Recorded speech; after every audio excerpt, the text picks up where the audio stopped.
Hello student, मैं अनिल। कैसे आप सब स्टूडेंट? लास्ट वीडियो में हमने क्लास 10 सीबीएसई बोर्ड के अंदर इससे पहले जो हमने पार्ट फर्स्ट और पार्ट टू पढ़ा। पार्ट फर्स्ट में हमने ये पढ़ा ट्रिग्नोमेट्री रेशियो के फॉर्मूले कैसे बनते हैं, और पार्ट टू में हमने ट्रिग्नोमेट्री टेबल के बारे में भी डिस्कस किया था।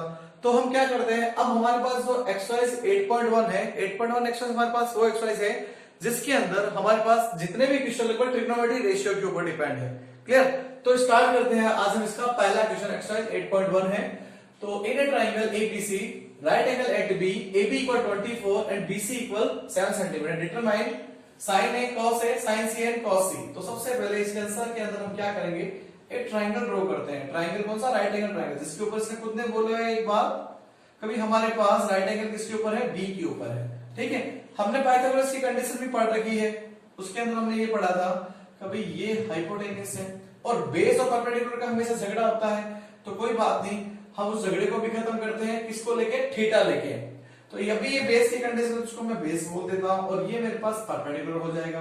अब थीटा अगर ए और सी पे होगा तो वो डिपेंड करता है बाद के अंदर। ठीक है, तो हमने एक फॉर्मूला पढ़ा था पाइथागोरस थ्योरम के अकॉर्डिंग, हाइपोटेन्यूस का स्क्वायर परपेंडिकुलर का स्क्वायर प्लस बेस का स्क्वायर होता है, और परपेंडिकुलर अगर फाइंड आउट करना हो तो हाइपोटेन्यूस का स्क्वायर माइनस बेस का स्क्वायर होता है, और अगर बेस फाइंड आउट करना हो तो हाइपोटेन्यूस का स्क्वायर माइनस परपेंडिकुलर का स्क्वायर होता है ना। मैंने आपको अभी एक बात बोली कि हमारे पास जितने भी फॉर्मूले हैं, ये एक राइट एंगल ट्रायंगल के अंदर जो हमारे पास साइड होती है, तीन साइड है, परपेंडिकुलर, बेस और हाइपोटेन्यूस, इसी के ऊपर डिपेंड है क्वेश्चन सारा। और बाकी इन तीन साइड के आने के बाद ट्रिग्नोमेट्री रेशियो लाना बहुत आसान होता है। तो हमारे पास देखो अभी दो साइड गिवन है, एक तो एबी गिवन है, वो दे रखा है 24 सेंटीमीटर, और एक बीसी दे रखा है, जो बीसी वाली कंडीशन है, ये दे रखा हमारे पास 7 सेंटीमीटर। हाइपोटेन्यूस हमें फाइंड आउट करना है पाइथागोरस थ्योरम के अकॉर्डिंग। ये थ्योरम लिखी हुई है यहाँ पे, इसके अकॉर्डिंग हाइपोटेन्यूस है हमारे पास AC का स्क्वायर, परपेंडिकुलर कितना है? BC का स्क्वायर,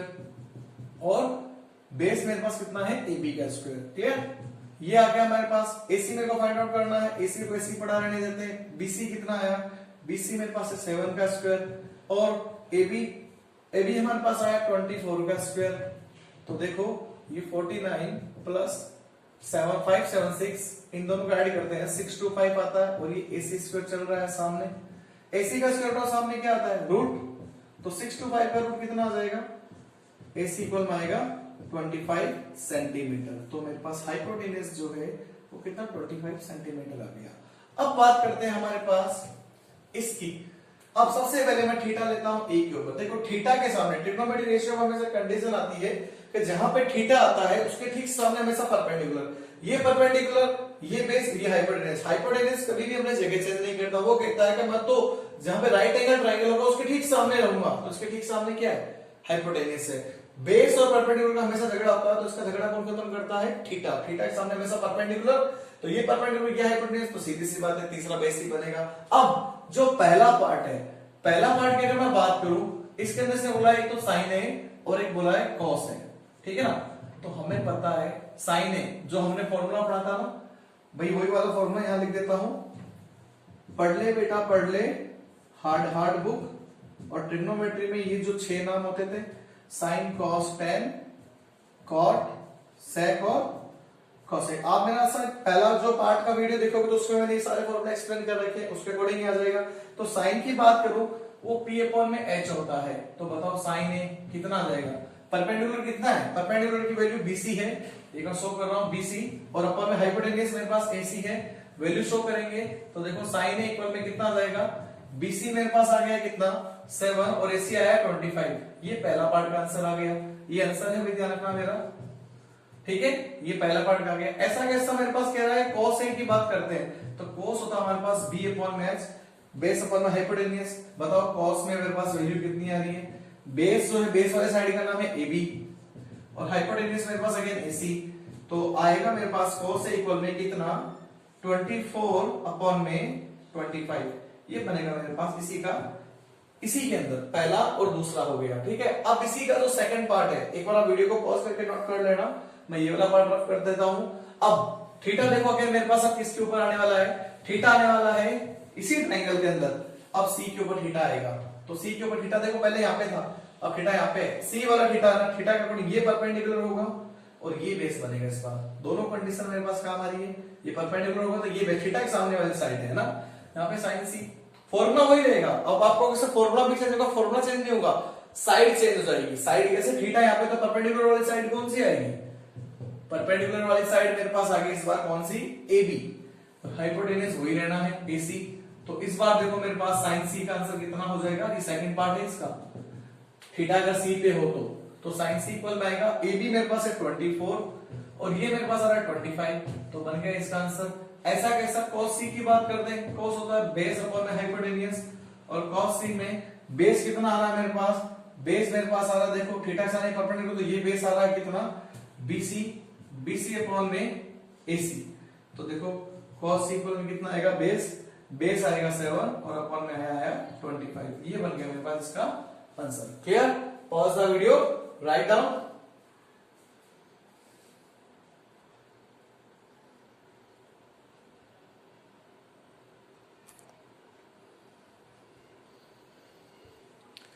तो स्टूडेंट स्टार्ट करते हैं हमारे पास question number second. Question number second में बोला है फिगर गिवन है, इन गिवन फिगर 8.13, इस फिगर का नाम दिया है, आपकी बुक में ही मिलेगा नंबरिंग पे।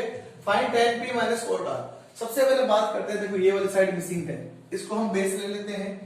तो पाइथागोरस थ्योरम के अकॉर्डिंग बेस का स्क्वायर वो होता है हाइपोटेनस का स्क्वायर माइनस परपेंडिकुलर का स्क्वायर। बेस मेरे पास है QR का स्क्वायर, हाइपोटेनस है मेरे पास PR का स्क्वायर और परपेंडिकुलर कितना बचा है, PQ का स्क्वायर। तो देखो ध्यान से, QR के स्क्वायर की बात करते हैं तो मेरे पास PR आया 13 का स्क्वायर माइनस PQ कितना आया 12 का स्क्वायर। तो 13 का स्क्वायर आया 169, ये आया 144 और यहाँ पे आया QR का स्क्वायर।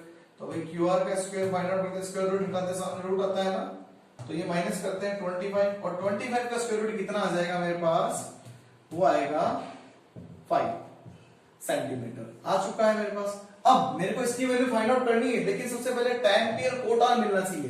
देखो थीटा अगर यहां पर है तो क्या फाइंड आउट करना है मेरे को, tan p, और बात करते हैं p b p और h एंड b से, यहाँ पे साइन cos और tan और यहाँ पे होता है cot sec और cosec। इस बार मैं इसको रफ नहीं करूंगा, ये लिखा रहने दो, हमारे पास सात फॉर्मूले में काम आएगा। सबसे पहले बात करते हैं tan जो होता है मेरे पास होता है p अपॉन में b। tan p की बात करूं तो tan p मेरे पास क्या आया, p मेरे पास आ चुका है 5 सेंटीमीटर, थीटा से परपेंडिकुलर है ना, तो ये आएगा QR अपॉन में PR। तो मेरे पास p कितना आएगा, tan p पे वैल्यू QR आया 5 अपॉन में आएगा 13। क्लियर, ये पहला आंसर आया tan p। अब ऐसा कैसा मेरे को क्या चाहिए, cot r चाहिए। cot r का मींस क्या होगा, थीटा, यहां पर थीटा के सामने ये परपेंडिकुलर, तो मेरे पास क्या आ जाएगा भाई, इस बार ये मेरे पास बेस हो जाएगा भाई, ये मेरे पास परपेंडिकुलर था p के अकॉर्डिंग और ये बेस था। अब थीटा इसके सामने आया तो ये p हो जाएगा और ये मेरे पास क्या हो जाएगा, b हो जाएगा। तो cot r की बात करें, cot r होता है b अपॉन में p, यहां पे है ना ये परपेंडिकुलर तो बेस, तो मेरे पास साइड का नाम लिखते हैं QR अपॉन में PQ। तो भाई बताओ cot r मेरे पास कितना आएगा, QR आएगा 5 सेंटीमीटर और ये आएगा मेरे पास, सॉरी ये PR था ना मेरे पास, सॉरी PQ था यहाँ पे, ये 12 है भाई, सॉरी PQ लिखना था मैंने, वो लिख दिया। और यहाँ पे PQ मेरे पास कितना है 12। अब tan p minus cot r value put up करते हैं, tan p minus cot r, तो tan p कितना आ रहा है, tan p आया 5/12 और ये कितना आया 5/12, कैंसिल आउट हो गए, आंसर आ गया 0, ये बनेगा मेरा फाइनल आंसर। ठीक है, क्लियर हो गया, pause the video, write down. Student next question हमारे पास थर्ड है। इस बार देखो अब तक ये हो रहा था हमारे पास राइट एंगल ट्रायंगल को गिवन दे रहा था और बोल रहा था ये कंडीशन फाइंड आउट करके दिखाओ, वो कंडीशन फाइंड आउट करके दिखाओ, तो हमने की। इस बार क्या है, हमारे पास सिर्फ कंडीशन दी है। कंडीशन क्या दी है, आंसर में लिखते हैं साइन ए इक्वल में दिया है 3/4। अब देखा जाए तो मेरे को पता साइन जो होता है ना p अपॉन में h होता है, p अपॉन में h। अब अगर मैं राइट एंगल ट्रायंगल की बात करता हूं तो मेरे को थीटा किस पे लेना है, a पे लेना है। ये a हो गया, ये b नाम दे दिया, ये c दे दिया, बाकी अपनी मर्जी से दो, लेकिन थीटा a पे लेना चाहिए। थीटा के सामने परपेंडिकुलर, ये बेस और ये हाइपोटेनस। तो परपेंडिकुलर को कंपेयर करो कितना आया 3 और हाइपोटेनस को कंपेयर करो कितना आया 4। तो रह गया क्या बेस, तो बेस मेरे को फाइंड आउट करना है। तो लिखते हैं बेस का स्क्वायर इक्वल में हाइपोटेन्यूज का स्क्वायर माइनस परपेंडिकुलर का स्क्वायर, क्योंकि देखा जाए इस ट्रायंगल में एक राइट एंगल ट्रायंगल की अगर तीनों साइड गिवन होती तो हमें ट्रिग्नोमेट्रिक रेशियो जैसे cos है और tan है बोला तो लाना बहुत आसान है ना, साइड आ जाएगी। तो अब हम साइड ही लेके आ रहे हैं, बेस का नाम दिया इसने AB का स्क्वायर हुआ है, हाइपोटेन्यूज मेरे पास AC का स्क्वायर हो रहा है और परपेंडिकुलर मेरे पास हो रहा है BC का स्क्वायर हो रहा है ना। अब AC मेरे पास आया 4 का स्क्वायर, BC मेरे पास आया 3 का स्क्वायर। तो बात करते हैं अपने क्या AB स्क्वायर। AB स्क्वायर मेरे पास क्या कह रहा है भाई, ये मेरे को कह रहा है 16 माइनस 9, तो AB स्क्वायर इक्वल में कितना है 7, तो AB का स्क्वायर उठा सामने कितना आएगा √7 सेंटीमीटर। भाई आगे जाएगा नहीं इसलिए सेंटीमीटर में इतना ही हमने छोड़ दिया, क्योंकि भाई इनकी यूनिट सेंटीमीटर यूनिट है भाई, फिलहाल नहीं दे रखी, लगाना चाहो तो यूनिट लगा दे, लिख देना यूनिट XYZ जो भी आती है, ठीक है। अब बात करते हैं मेरे पास ये आ गया √7। अब बात कर रहे हैं भाई cos A सही है, तो लेते हैं cos A। cos A क्या होता है B अपॉन में H, ये लो B अपॉन में H। cos A की बात कर रहे हैं, B कितना है मेरे पास, B की बात करें बेस, तो भी थीटा के सामने परपेंडिकुलर है, ध्यान रखना ये बेस और हाइपोटेन्यूज है, तो बेस मेरे पास AB है और ये मेरे पास AC है, तो cos A बराबर AB अपॉन में AC, तो √7 अपॉन में 4। पहला आंसर तो ये आ गया मेरे पास, ये आंसर लिख रहा हूं भाई, ध्यान रखना सिंबल है आंसर का, मेरा सिंबल है, ठीक है, सबका नहीं होता भाई, ठीक है। और आगे बात करें tan A, तो tan A मेरे पास क्या होता है P अपॉन में B होता है, और tan A की अगर मैं बात करूं तो परपेंडिकुलर कितना है BC अपॉन में बेस कितना आ रहा है मेरे पास AB आ रहा है ना भाई, BC अपॉन में AB, क्योंकि tan A दिया है और tan A के अकॉर्डिंग अब BC मेरे पास कितना बचा 3 और ये कितना आ गया √7, ये बन गया मेरे पास का सेकंड आंसर, ये आ जाएगा मेरे पास फाइनल आंसर। आई होप मेरे अकॉर्डिंग आप सबके क्लियर हो गया होगा। इसमें अगर कोई डाउट हो तो बेटा आप मेरे को मेरे कमेंट बॉक्स में लिख सकते हो। ओके बेटा क्लियर। तो आज के वीडियो में हमने एक्सरसाइज 8.1 के कुछ क्वेश्चन कंप्लीट किए, नेक्स्ट वीडियो में इसके आगे और क्वेश्चन कंप्लीट करेंगे। Okay thank you.